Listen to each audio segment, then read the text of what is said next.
Right, here we go. We are live for episode 4 of the Dirty Talk show with me, host Jeff Perrett.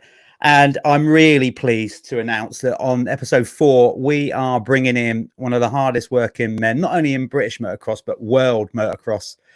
Hot off the press as well, because obviously we all know what's going on, or we think we do. So we're going to get him on to find out what is actually happening in the world of GP motocross, MX of Nation and British Championship stuff.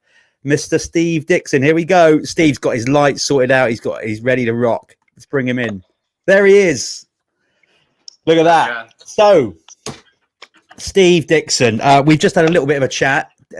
Just always with you, you know, you've got this nickname Last Minute, Steve Last Minute Dixon, but you're last minute because you're always working right up to the 11th hour. So explain why you've just been a little bit late getting set up, because you've literally been on the phone all day, haven't you, regards of ongoing stuff, regards of the nations and all sorts. Yeah, well, I'm actually in Ireland visiting my son, but oh yeah, okay. I'm still working, so yeah, no, all good. Yeah, so I snuck over here the other day. I drove over here, tested the quarantine stuff and everything, but no, all good.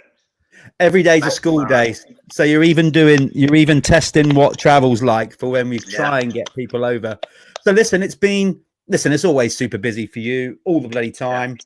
I called in on you when we come out of lockdown a little bit to drop some stuff off, obviously from a Kawasaki point of view, and as always, flat out at the workshop working on the van. Then you were doing, it's just, I mean, have you ever thought about stopping? And when you do go on holiday, do you get restless? Yeah. I mean, if ever I go away, it takes me about 2 to 3 days sleeping first, because I think I just go on adrenaline. Yeah, I mean, I could stay awake for ages, but yeah, when it's not work, then then I sort of go into hibernation mode, I guess, for the first few days, and then it's okay after that. But yeah, I don't really relax that much. But everything I do is, I enjoy. There's not one part of the day that I don't enjoy, or one day that I don't enjoy. Well, so I'm getting to know you a bit over the years.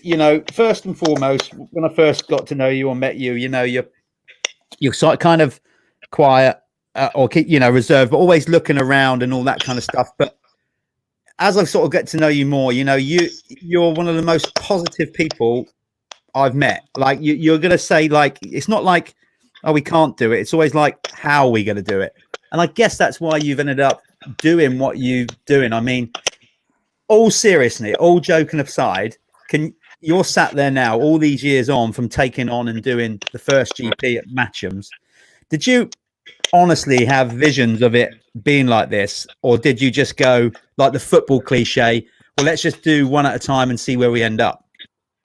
No, I mean, as I've said in loads of interviews, the whole the British GP was a huge part of any teams that from England and Great Britain, and it's it's a major part of their season, and so it's very, very important to sponsors.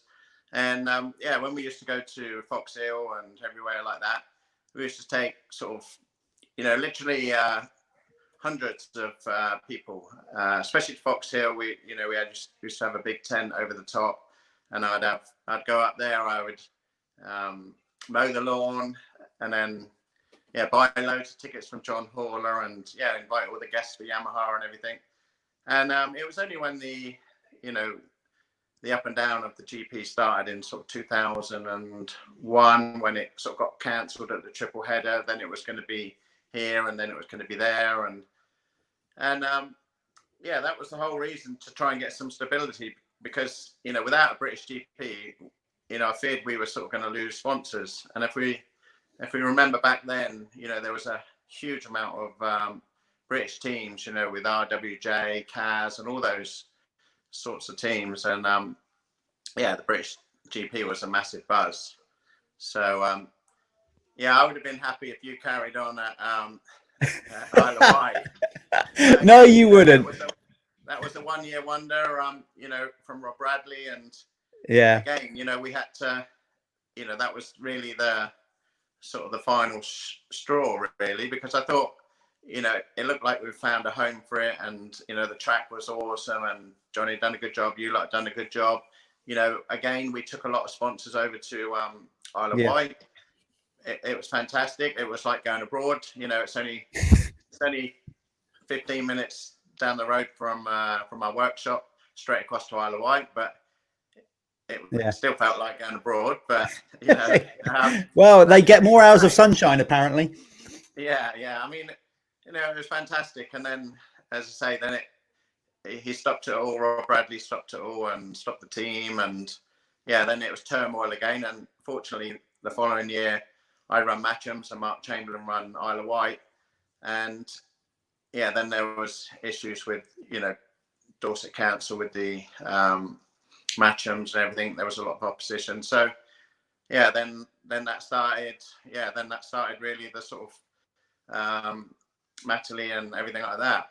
Well, I mean, we have to remember it was going to be at Farleigh Castle, but once we saw the crowd at Erney, it was like, and all the trucks, it was like, oh my God, we're just going to kill Farleigh, and that, I didn't want that on my hands either, to sort of ruin a historic track, with people come, because when I used to go and watch Farleigh, I mean, it was great laugh. We used to sort of camp out, watch GP, but it's not like that. It wasn't like that, in 2006. No. It was, people are sort of, once the race is gone, then they want to sort of, they're used to that tranquility, and then they oppose it all. And that's the same at sort of Matchams as well, isn't it? It's difficult. Yeah. With Matchams, when you obviously such a steep learning curve, you've been in the sport so long as a rider yourself, then a race team manager, mechanic, then a race team manager. Obviously, the buzz of then doing the first one, and it was a steep learning curve. At any point in that process and over the weekend, can you recall thinking, bloody hell, like what have I done? Did that enter your mind at any point for that first one?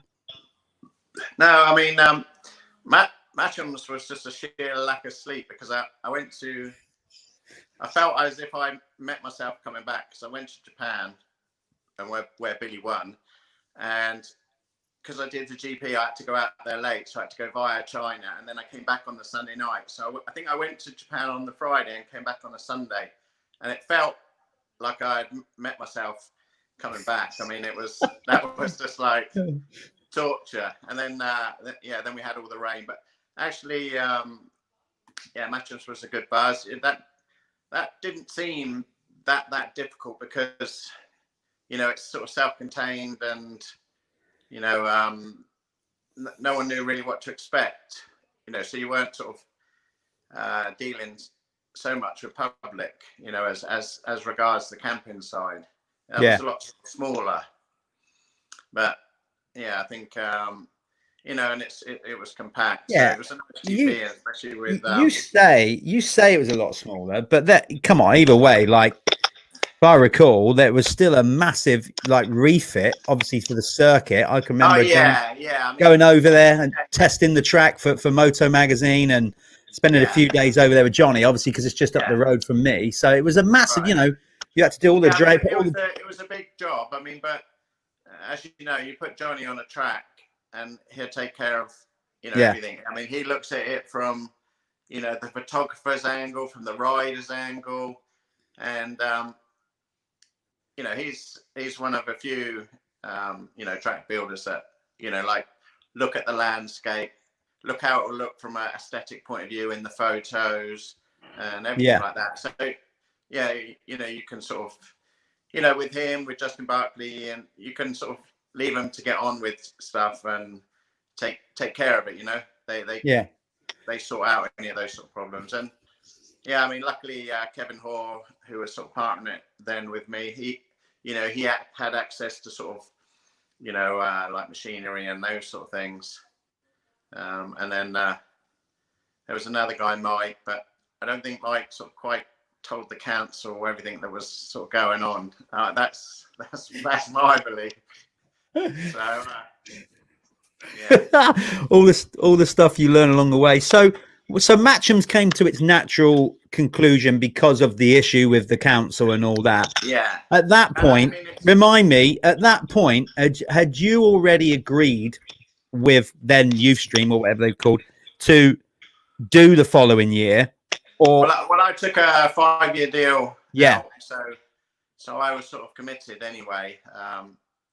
I thought Matchams was a good fit, and yeah, I say it's unfortunate that it was also having a lot of sort of planning issues and stuff like that. A lot of houses were going around, and they still hold stock cars there, and I think there's there could be possibilities to ride there, but it's difficult. They're making it difficult.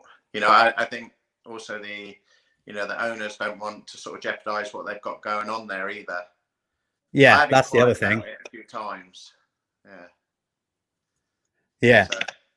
So okay, so you got to Mattingly. So how did Mattingly come about? I mean, Mattingly came about.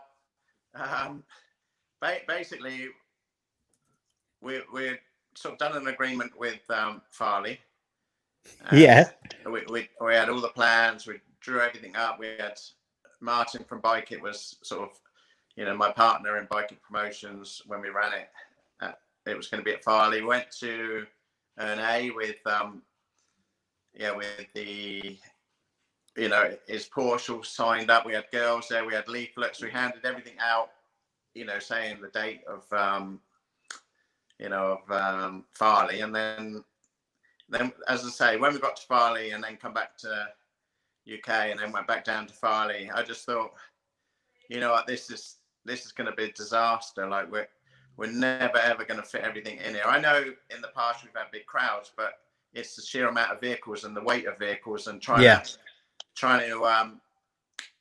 with the sort of the size as well. The size now, obviously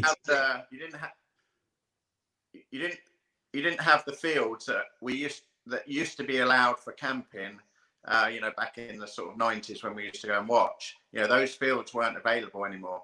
So suddenly it was like, okay, if the river rises and it's damp there, and we've got all these Arctics trying to get in, it's going to be very difficult. And that's so we had to make a decision between sort of us and like Steve Douglas and that from Farley, that it would actually be detrimental to Farley to go there. And then Fox Hill, the reason that we lost the GPs at Fox Hill really was because when that paddock gets wet, it turns to soup. And when you're investing this much money into an event, the main thing is to try and not have it cancelled, which is why go forward onto Mattingly. It's built the way it is. Everything is on angles.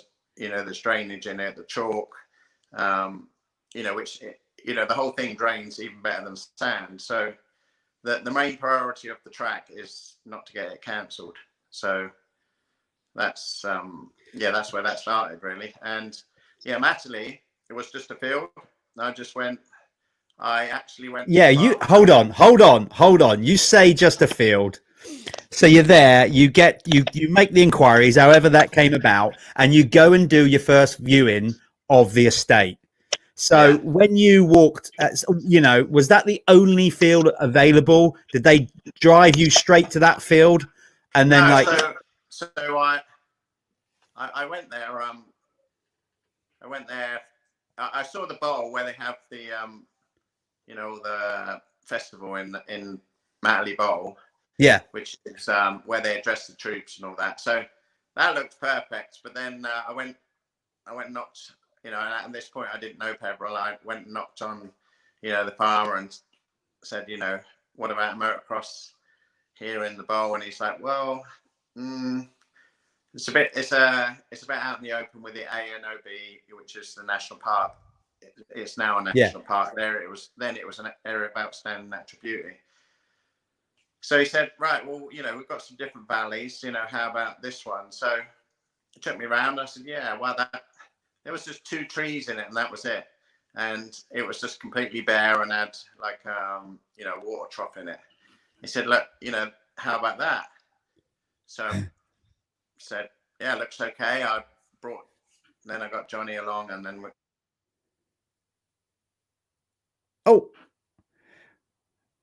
he's back. Steve yeah, is so then, yeah.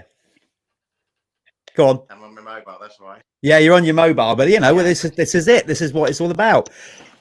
Yeah. Yes. So then, then I just carried on. I got Johnny, and we went up and had a look, and and from there we just planned out the track, and that was it. When you first stood in that field, did you get any kind of feeling that it's just like, oh, hold on, this could be amazing, we struck gold here? Did you just stand in that field and just like have one of those Wayne's World moments where you're like, oh, if I build it, there come type thing? No, but that's what they put in Trials of Motocross. So I'll go with that.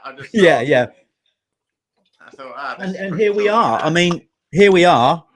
You see, so to me, because it's up the road and you obviously right on your doorstep as well, and time goes so bloody quick, it really does still feel to me that it was only the other day that we were first there.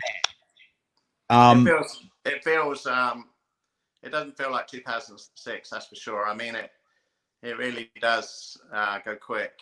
I mean, racing full stop goes quick. Every year it's like, you don't know where. Like I say, I've been doing this 31 years now, and it still feels like it was only the other day I left the railway and sort of gave up a secure job for a 1-year contract at Yamaha. I mean, it's crazy. Yeah, but what a trip. So getting on then, let's talk Mattingly. Obviously, the beginning of the year was so like, oh God, what's going to happen? What's going to happen? Then there was the weather and everything as well. But I mean, yet again, you delivered on a quality GP at a time where people was like, well, this isn't going to work. And then we start the season there, and it's a good job we did. Otherwise, we'd have been waiting for ages. For any action. Like I say, I'm positive. I'm not stupid. I'm positive. Only because you just don't give up until it's finally impossible. And then when it's impossible, you still have another sort of try, and then that's just the way I am. And you need a certain amount of people like that to be sort of let's say brave and not give up. I wouldn't say everyone needs to be like that because it would be chaotic. But no, I mean, I've sort of managed to sort of keep going the longest in the UK as a racing team, and pretty much in the whole world GP scene. Yeah. And that's the same. It's not an attitude. It's just my passion for it. And that's why I keep going. We have, there's good people around, and you sort of feed off the good people, and, and they feed off you, and you keep achieving, what you can achieve within. It may not be the best sometimes, but it may not be the worst. You've just got to try and keep some sort of level, level head, so that everything happens each year. Have you had anybody? Has anybody in the whole process close to you pulled you up to one side and said, what are you doing? Don't you think it's time? Are you sure you should be doing this? Is this the right thing to do? Has anybody tried to talk you out of it? Yeah, quite a few have said, like, you're going to kill yourself, basically, if you keep working as hard as you do and putting the pressure on yourself. Some close friends and stuff like that. But to me, it's not pressure. I mean, every GP or every now and again, you think, oh my God, what have I done? Well, a bit worse words than that, but yeah, I mean, and then later on it goes. I mean, it's you just deal with those things, and I don't know, it's just inbuilt into me, that resilient for that type of pressure. And it's not that I thrive on it, it's just that it doesn't sort of affect me. I'm more of an optimist than than not really. Well, I've obviously got to know you over the years, so I definitely agree with that. And also, in your replies on social media, because obviously you're out there doing it, and you get a lot of people really supportive of what you're doing, but you always get some keyboard warriors, that will be on your case and moaning straight away. Sometimes that must be difficult to see those comments and sort of bite your lip and go, oh God, if only you knew the half of it. It must. I know you've got to take criticism on board, but yeah, actually, the keyboard, people, I sort of, it's not that I don't care about them, but everyone's entitled to opinion, and I don't worry about their opinion if it's not of a value. I'll take on, I'll look at what people say, and I'll take on board if something sort of triggers something in my brain that says, actually, he's got a point there and stuff like that. I'm not ignorant to to sort of help or anything like that, and it's just basically them. Yeah, I sort of, I always answer it like, well, come along, give a hand, and actually see what it costs, see the rubbish afterwards, see God, the work done beforehand, see. I mean, yeah. For example, yeah, you've done a GP at Isle of Wight, and you came to test, with Kawasaki, just after this, the GP in March, and you saw all the rubbish people. Unreal. Living in tents, picking up the rubbish, etc., etc. So, I mean, that's, yeah, it is what it is. I've got nothing to hide. It's damned hard to make it work, and I don't, and I say this in every interview, I actually don't know why I do it, because I have my team. I get enough enjoyment out of my team. I enjoy all the travel and all the GPs year after year, and all the build up. And I could not tell you, even if you got a doctor to look at me, I could not tell you why I do it. I honestly don't know why I do it. I just have resigned to the fact that I've been put here to do the GP and stuff, and to try to keep British, the British Grand Prix alive. And that's basically it. I've got a question for you on that. How do you then do time management? Is it a case that you might be in the workshop, let's say, on the lathe, or doing what you're doing, because you still do that for the bikes and tune the bikes and do development? Yes. Are you then on doing something in the workshop, and then your brain is then going, you're thinking about something to do for the GP, or do you switch off and then concentrate on the team and then dedicate time to the other? Traveling and that sort of stuff, I dedicate sort of, on the GP. We have a good team behind us that carries on with, that sort of now take care of all the, the paperwork side of things. So, that enables me to sort of carry on and do the day-to-day things of the GP. Brad does all the drawings and everything ready for the council. I do the council meetings, and you have my sister and medical, and Kath doing the paperwork and everything like that. So, it's all sort of taken care of. And then I try to piece everything together and keep everyone sane, or make them crazy. I laugh because people say to me, God, your phone is always on the go. Yeah. My phone, people say, you ever off that phone, you're always doing something, people calling you, messaging or whatever. So your phone must be, well, I can't even imagine.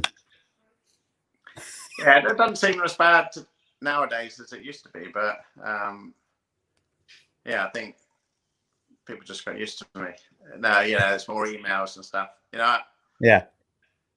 I mean, the GP runs really well. It doesn't take a lot of resource from me as such. It comes fairly easy now. But then, we've done it a lot of times. But every time you're faced with something on the day, like the skybox this year, it could be mud, it could be